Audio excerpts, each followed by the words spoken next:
Madame, Messieurs, bonjour, bonsoir en fonction de l'heure à laquelle vous nous recevez. Nous sommes heureux de vous retrouver dans le cadre de notre émission, de votre émission Intervention surnaturelle. Je suis l'apôtre Alphonse Guimba et j'aimerais encore une fois vous remercier d'être des nôtres aujourd'hui.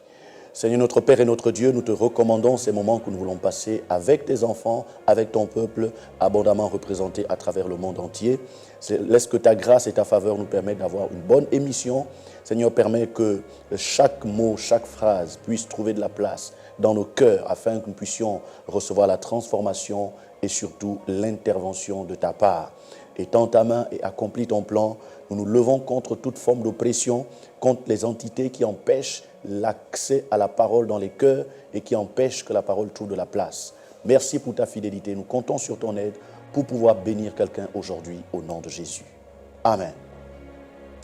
Nous sommes heureux donc de vous savoir avec nous aujourd'hui et nous croyons que nous allons passer de bons moments. Comme j'aime à le dire, c'est toujours un plaisir de vous lire, de vous entendre et de recevoir vos encouragements, vos requêtes et même vos suggestions. Sachez que cela contribue à l'efficacité de ce programme. Et aussi, je voudrais encourager d'entrée de jeu plusieurs d'entre vous qui suivez cette émission à vous abonner, à cliquer sur la cloche afin de recevoir les notifications de chaque direct, mais aussi à soutenir ce programme à travers vos dons, à travers vos offrandes.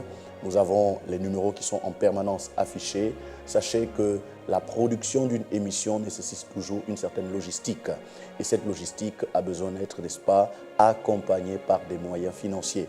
Chaque franc, chaque euro, chaque dollar que vous investissez permet, n'est-ce pas, à la parole de pouvoir atteindre le plus grand nombre. L'évangile est gratuit, mais sa prédication et sa dispensation coûtent. Et c'est pour cette raison que nous vous associons, de nous donnons l'opportunité d'être nos partenaires, d'être participants avec nous de la nature divine. Ceci dit, j'aimerais sans plus tarder vous inviter à prendre avec moi un texte que nous puiserons dans 1 Roi le chapitre 3 à partir du verset 16. 1 Roi chapitre 3 à partir du verset 16, nous allons lire la parole de Dieu.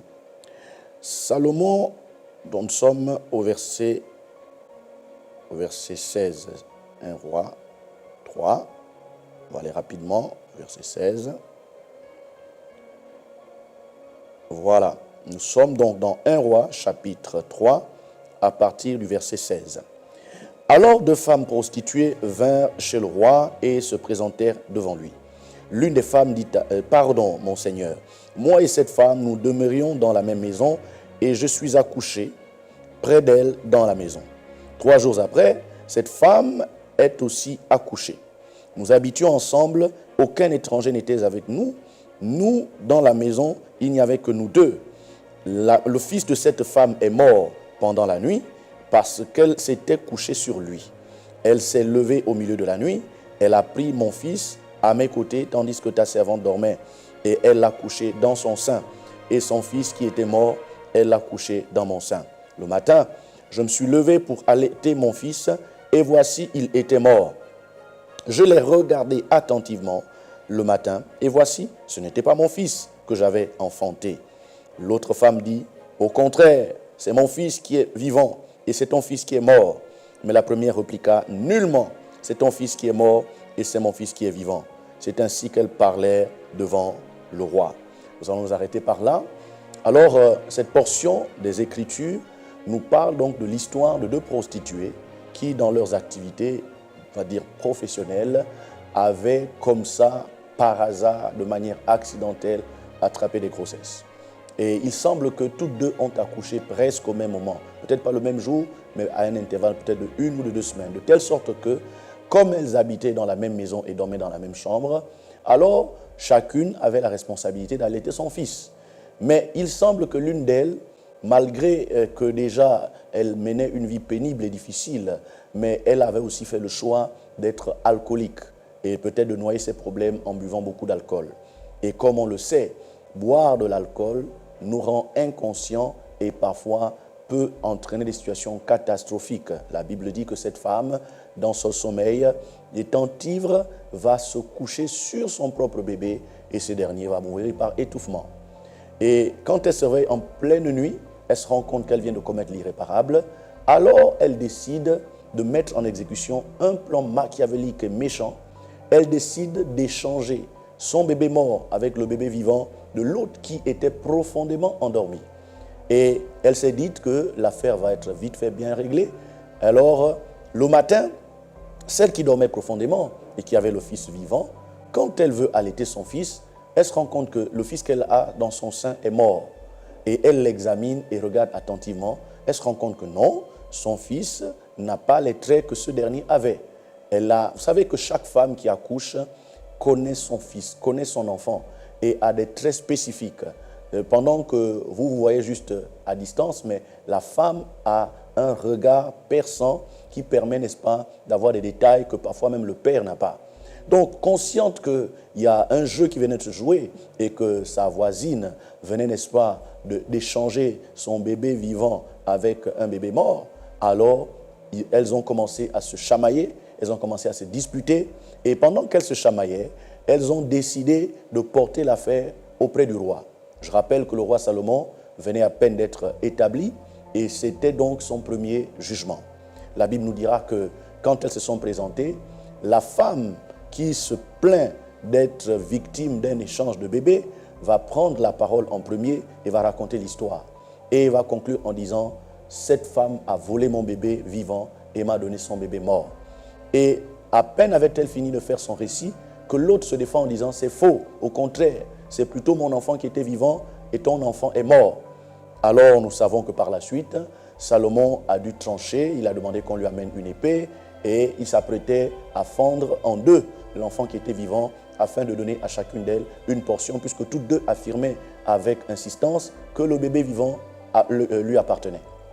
Et nous savons que la propriétaire de cet enfant a été touchée et ses entrailles se sont remuées. Elle n'a pas supporté de voir la mort de son enfant, alors elle a supplié le roi de laisser l'enfant vivant et qu'on donne l'enfant vivant à sa voisine qui insistait en disant que c'était son enfant. Pourquoi? Parce qu'elle n'était pas prête à accepter de voir son enfant tué. Et cette sagesse va donc se manifester dans la vie du roi Salomon. Il va estimer que, en fait, celle qui refuse qu'on tue le bébé, c'est vraiment elle la propriétaire. Mais celle qui insiste en disant non, il faut le tuer, ce n'est pas elle la propriétaire. Nous n'allons pas insister sur la sagesse et le jugement de Salomon, mais nous voulons, n'est-ce pas, aborder un angle exceptionnel et particulier. C'est ce que j'ai appelé la manipulation de l'étoile. La manipulation de l'étoile. C'est le thème que nous allons partager et traiter aujourd'hui. Nombre d'entre nous, nous sommes nés dans des familles compliquées. Nous sommes nés dans un environnement hautement mystique et sorcier. Nous sommes influencés et nous sommes entourés par des personnes qui ne sont à nos côtés que pour, n'est-ce pas, nous ruiner, nous sucer, profiter de nous. En réalité, elles n'ont pas de bonnes pensées, elles n'ont pas de bonnes idées à notre sujet. Il y a des gens qui nous font le sourire, il y a des gens qui semblent être gentils, il y a des gens qui semblent même nous aider, mais au fond, ils sont en train de préparer notre ruine. C'est un peu comme je le disais lors de mon enseignement à l'église. Lorsque les musulmans s'apprêtent à fêter, par exemple, la Tabaski, eh bien, chacun achète un mouton une semaine, 2 semaines, parfois 1 mois avant. Et sa responsabilité, c'est de nourrir correctement ce mouton. Mais pourquoi il nourrit le mouton? Ce n'est pas parce qu'il aime le mouton, mais c'est parce qu'il doit l'engraisser au maximum, de telle sorte que quand il va l'égorger, il puisse avoir une bonne chair. C'est ainsi que nous avons des sorciers, nous avons des hommes forts, nous avons des personnes méchantes qui, n'est-ce pas, à travers la ruse qu'est la gentillesse, le faux sourire, les fausses aides, les services qui ressemblent à ceux d'un ami, viendront à vous, vont vous manifester toute l'amitié, toute l'amicalité possible, mais il n'y a que Dieu qui connaît leur cœur pour savoir qu'en réalité, elles ne sont pas bien intentionnées. C'est ainsi que certains ont eu des problèmes dans leur carrière, certains ont eu des problèmes dans leur foyer, d'autres ont eu des problèmes dans leur santé, dans leurs affaires, dans leur commerce, d'autres même dans le ministère ont connu de graves soucis parce que n'ayant pas été prudents et n'ayant pas discerné les motivations cachées des gens qui étaient autour de lui.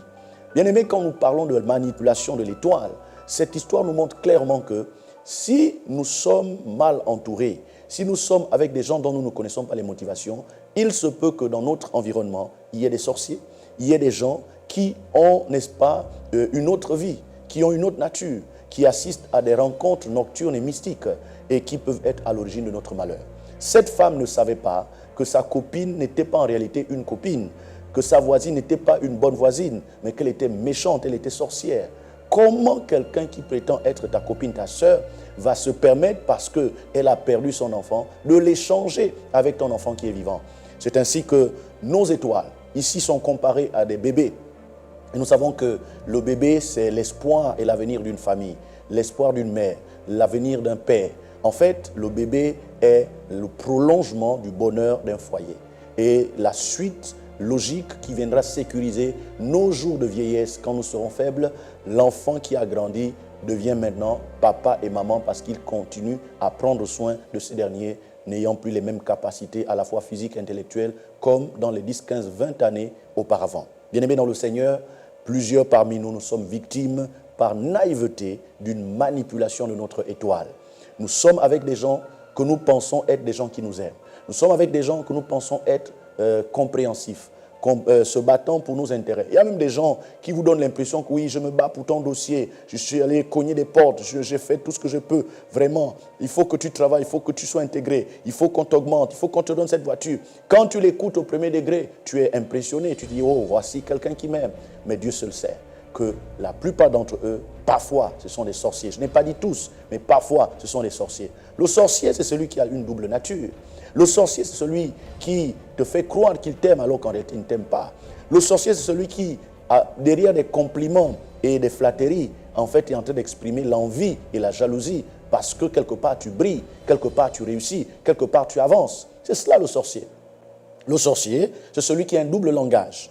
Devant toi, il te soutient, il est avec toi et il dit vraiment, dans cette histoire-là, tu peux compter sur moi. Mais dès que tu tournes le dos, il va chez tes détracteurs, il va chez tes ennemis et il va donner une autre version. Le sorcier, c'est quelqu'un qui a une double nature. Et souvent, nous sommes victimes d'une manipulation de notre étoile parce que nous sommes mal entourés. Donc, il y a ici quelque chose à voir avec le discernement, quelque chose à voir avec l'environnement, parce qu'il y a des choses qu'on ne peut pas éviter tant qu'on est mal entouré.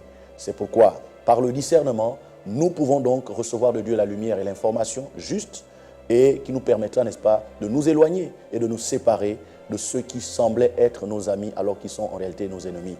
J'aimerais également rappeler que quand on parle de manipulation d'étoiles, en réalité, on parle du fait que finalement, tous les êtres humains qui naissent sur la terre naissent avec une étoile. C'est quoi l'étoile?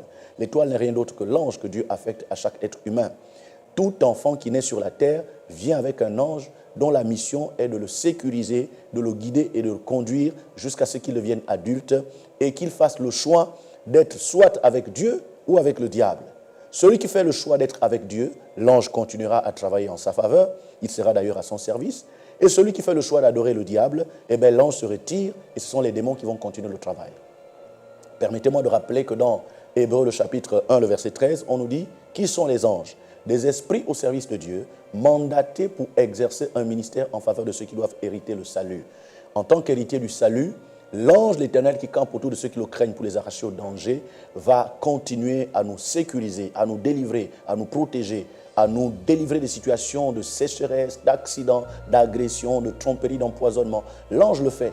Et c'est pour cette raison que nous avons besoin de prendre au sérieux la question de l'étoile. Combien d'entre nous, au début de ta vie, les choses marchaient?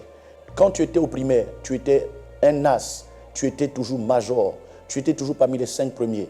Quand tu étais dans les stages, tous ceux qui étaient dans l'entreprise étaient heureux de tes rendements et tout le monde estimait que tu dois être engagé, tu dois être embauché. Parce que vraiment, pour un stagiaire, tu faisais ce que même beaucoup de salariés n'arrivaient pas à faire.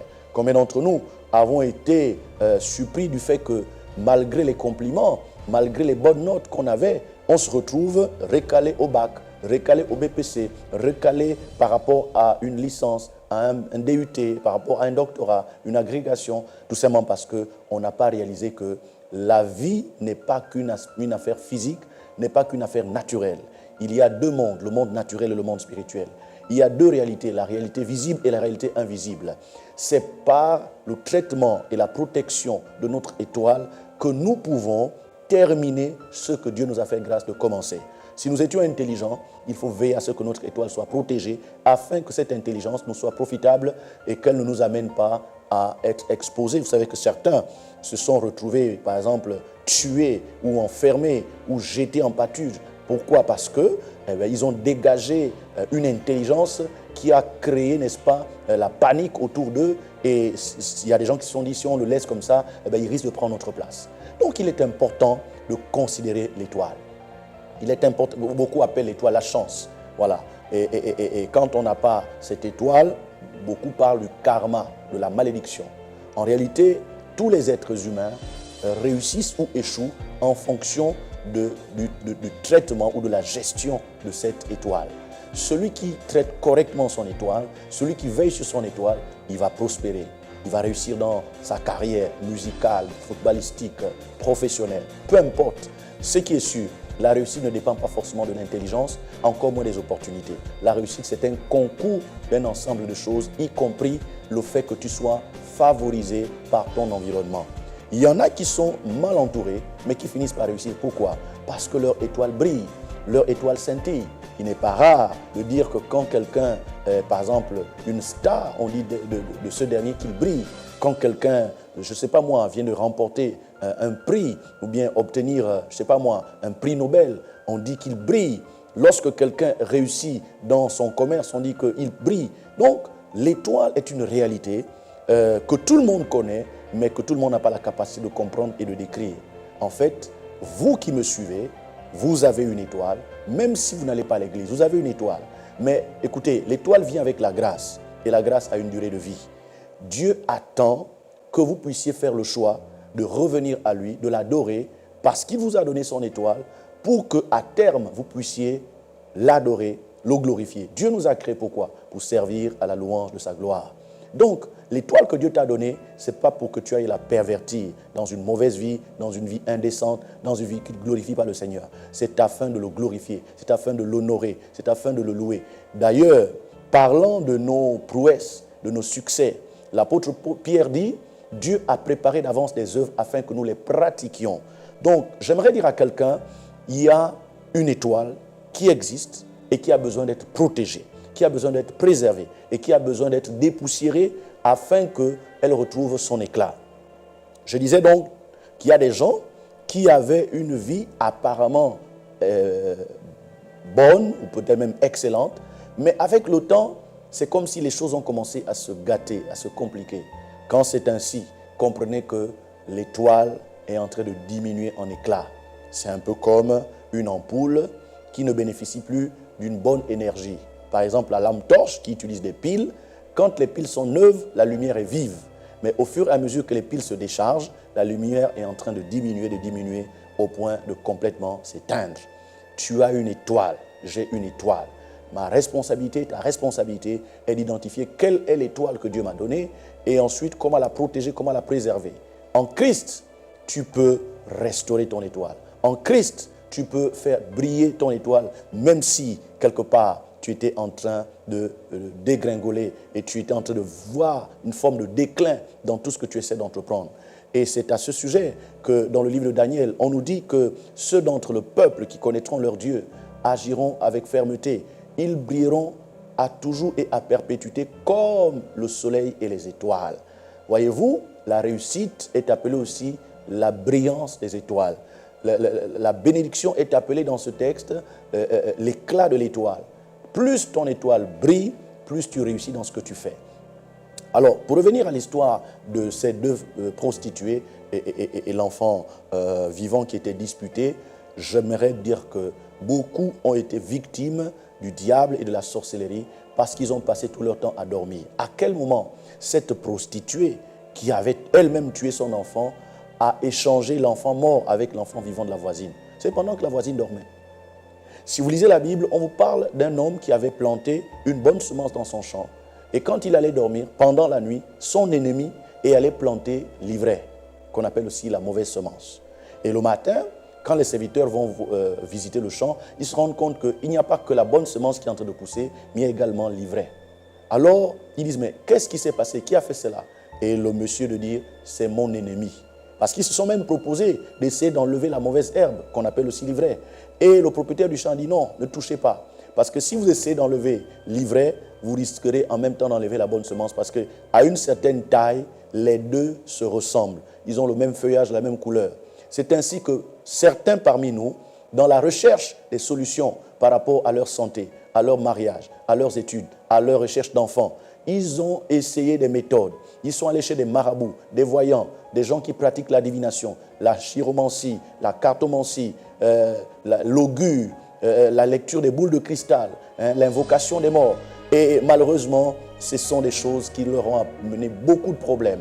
En voulant trouver des solutions, ils ont plus augmenté les problèmes. Or, la Bible déclare dans Matthieu 11, 28, « Venez à moi, vous tous qui êtes fatigués et chargés, je vous donnerai le repos. » Il n'y a que Jésus qui peut nous permettre de retrouver l'éclat de notre étoile sans ajouter d'autres problèmes. C'est pourquoi la Bible dit « La bénédiction de l'Éternel enrichit et elle ne se fait suivre d'aucun chagrin. » Je crois qu'il est temps que chacun d'entre nous prenne en compte le fait que dans la vie, il faut être éveillé. Il faut avoir de l'alerte. Il faut avoir de la percutance. Il faut savoir interpréter les signes, observer l'environnement, les circonstances, l'attitude et la réaction des gens et conclure si tout va bien ou quelque part il y a un danger qui plane dans l'air. Bien-aimés dans le Seigneur, chers amis, le temps est arrivé où nous devons arrêter de dormir. Pendant que je préparais cette émission, le Saint-Esprit pouvait me dire que beaucoup attendent que des bonnes choses leur arrivent, mais ils attendront longtemps. Au lieu que des bonnes choses arrivent, c'est plutôt des mauvaises choses qui leur arriveront. Pourquoi? Mais parce que Dieu a déjà tout fait. Il a tout mis en place. Il nous a donné sa parole, il nous a donné Jésus, il nous a donné le Saint-Esprit. En fait, nous avons tout pour réussir. Mais c'est à nous d'exploiter, c'est à nous d'utiliser. Si on vous donne le ciment, le gravier, le sable, la truelle et les briques, ce n'est pas Dieu qui va descendre pour monter le mur. C'est à vous de monter le mur. C'est-à-dire aujourd'hui, nous avons besoin des gens qui se lèvent et qui disent « La vie que je suis en train de mener là, elle n'est pas conforme à la parole de Dieu. Ce qui m'arrive là n'est pas en accord avec la parole de Dieu. Mon rendement, mes ressources, mes gains dans mes affaires, dans mes entreprises, dans mon commerce ne sont pas à l'image de ce que Dieu m'a promis dans sa parole. Il faut que je cherche à savoir qu'est-ce qui se passe. » Il y a une prostituée que tu crois être ta copine, que tu crois être ton ami, que tu crois être quelqu'un qui t'aime, mais qui a échangé quelque chose dans ta vie. Et c'est pourquoi, toi qu'on aimait hier, c'est maintenant toi qu'on est en train de haïr. Toi que tout le monde acceptait, c'est toi qu'on rejette. Toi que tout le monde voulait avoir pour partenaire, c'est toi qu'on est en train de gommer et d'enlever d'une liste, d'une mission qui doit se faire. On diminue tes primes et tes avantages et on les donne à des gens qui ne le méritent pas. Pourquoi? Parce que tu dors. Dieu ne veut pas que nous dormions. La Bible déclare « Veillez et priez, car votre adversaire, le diable, rôde comme un lion rugissant, cherchant qui il dévorera. » Dieu ne veut pas que tu te laisses dévorer par naïveté. Dieu ne veut pas qu'un inconnu vienne comme ça, subtiliser ton étoile et en faire ce qu'il veut. Non. Qu'est-ce que les gens vont chercher chez les marabouts, les nganga? Ils vont manipuler les étoiles des paisibles innocents. Des gens qui sont là, naïfs, qui ne savent pas ce qui se passe.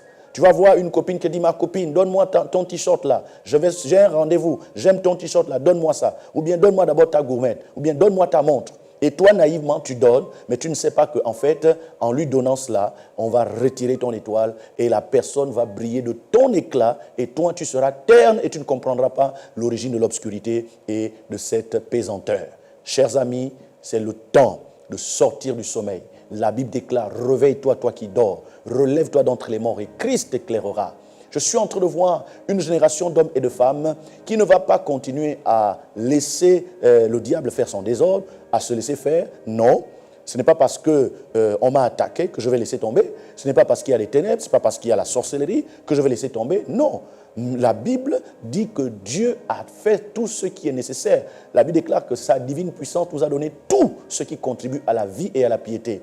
Donc, si je n'ai pas la vie, ce n'est pas la faute de Dieu. Si je ne suis pas pieux, ce n'est pas la faute de Dieu. Si je ne prospère pas, si je ne suis pas marié, si je ne suis pas fécond, si je n'ai pas la richesse et la prospérité selon 3 Jean 2, ce n'est pas la faute de Dieu. Le problème est de mon côté. C'est à moi de saisir l'opportunité et les avantages que Dieu met à ma disposition pour pouvoir démontrer au monde qu'il y a un Dieu dans cette génération qui donne l'étoile et qui veille à ce que cette étoile soit à notre service. Refuse que quelqu'un travaille avec ton étoile. Refuse que quelqu'un ternisse ton étoile. Certains parmi nous, nous sommes victimes de la délation, des critiques stériles et des affirmations gratuites qui ont fait que ton patron aujourd'hui ne te regarde plus bien. Tes parents te voient comme quelqu'un de méchant. Tes amis hésitent même, ils ont même peur de parler avec toi. Pourquoi? Parce que quelqu'un a dit quelque chose d'infondé et ça a été gobé, ça a été accepté. Je crois pour ma part que Dieu veut restaurer l'éclat de l'étoile de quelqu'un. Mais avant cela, il faut d'abord la récupérer. Cette femme méchante, cette prostituée qui avait perdu son enfant et qui a pris l'enfant de sa voisine, était dans un esprit de haute sorcellerie. Quand le sorcier t'attaque, il s'en fout de ce que tu perds. Lui, il veut garder ses avantages et toi, tu restes à pleurer. Comment comprendre qu'une femme qui prétend être la mère d'un enfant qu'on s'apprête à tuer, elle encourage qu'on tue l'enfant? Ce sont des signes qui démontrent que parfois nous sommes très, très, très mal entourés. Bien-aimés dans le Seigneur, on ne dit pas tous les problèmes de son couple à la voisine. On ne dit pas toutes nos difficultés aux collègues de travail. On ne dit pas tout ce qui nous concerne, même aux frères ou à la sœur en Christ, car il n'y a que Dieu qui sonde les cœurs et les reins. L'homme ne connaît pas le cœur de l'homme. La Bible déclare: le cœur de l'homme est méchant et tortueux. Qui peut le connaître? L'Éternel seul sonde les cœurs et les reins. Dans le ministère, il n'est pas rare que beaucoup, par naïveté, aient partagé une vision, un projet à quelqu'un qu'ils pensaient être leur frère.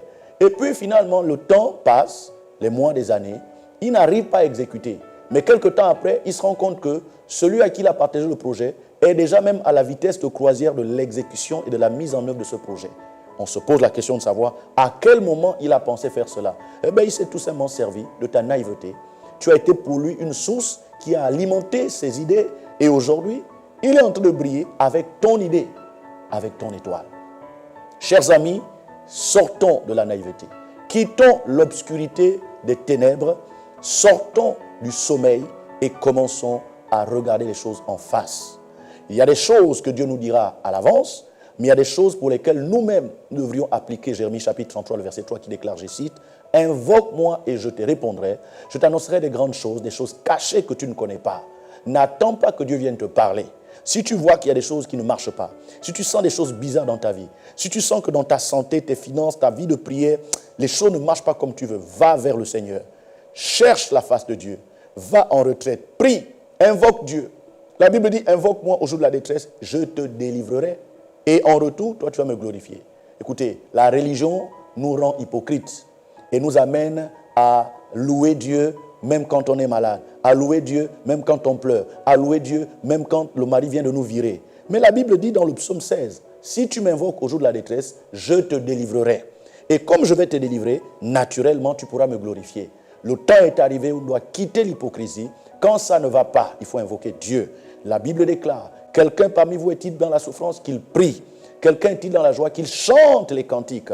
On ne chante pas les cantiques n'importe comment. On chante les cantiques parce que Dieu a fait ou Dieu est en train de faire. Mais quand il y a un problème, on prie pour d'abord vaincre l'adversité, vaincre, n'est-ce pas, l'assaut de la sorcellerie. J'aimerais encourager quelqu'un à récupérer son étoile.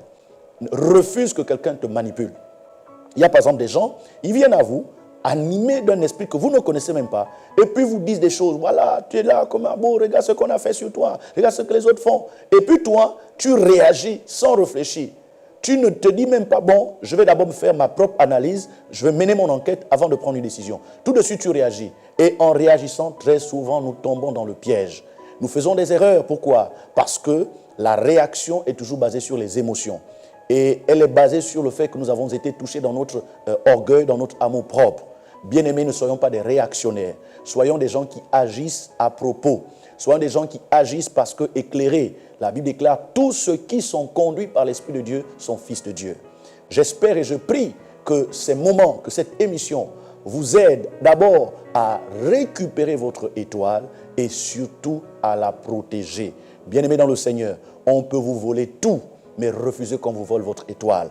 On peut vous prendre l'argent, les biens, la position, le poste, l'emploi, mais tant que votre étoile brille dans le désert, vous allez boire de l'eau.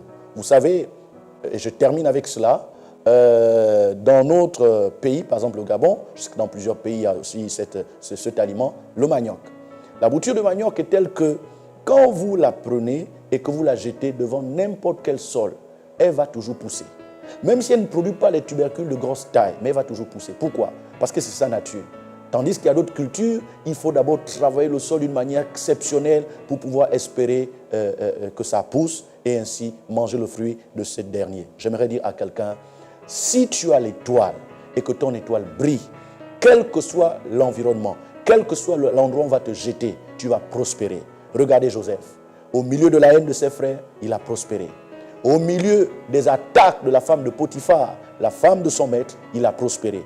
Au sein de la prison, là où tout le monde galère, tout le monde regrette, il a prospéré au point qu'on l'a établi chef des prisonniers. Et finalement, parce que son étoile avait brillé dans la dimension que Dieu avait voulu pour lui, il a été appelé par le Pharaon. Il a été l'un des valeureux collaborateurs qui non seulement a fait la joie de Pharaon, mais a permis à tout un peuple, y compris sa propre famille, d'être délivré de la famine et de la sécheresse. Car après avoir géré correctement 7 années d'abondance et de fertilité en Égypte, les 7 années de sécheresse qui sont venues ont été traversées victorieusement parce qu'il a su faire des amas, des économies dans des greniers pour pouvoir traverser la sécheresse. C'est ce qui t'arrivera si seulement tu prends au sérieux la question de ton étoile. Encore une fois, reprends le contrôle, reprends les choses et récupère ton étoile et sois vigilant. Évite que quelqu'un par tromperie ne vienne manipuler ton étoile. J'espère que ces mots t'ont fait du bien et que tu m'écriras pour pouvoir me partager ton témoignage. Pour m'écrire, il suffit d'utiliser le plus 241 62 426 46 68. Plus 241 62 426 46 68. Pour tous ceux qui veulent faire une offrande, un don, un soutien de quelque nature, vous avez le numéro RTL Monnaie, c'est le 074 80 425 425. 074 80 425 425. Merci d'avoir été des nôtres. Que Dieu vous bénisse abondamment. Shalom, shalom et à la prochaine.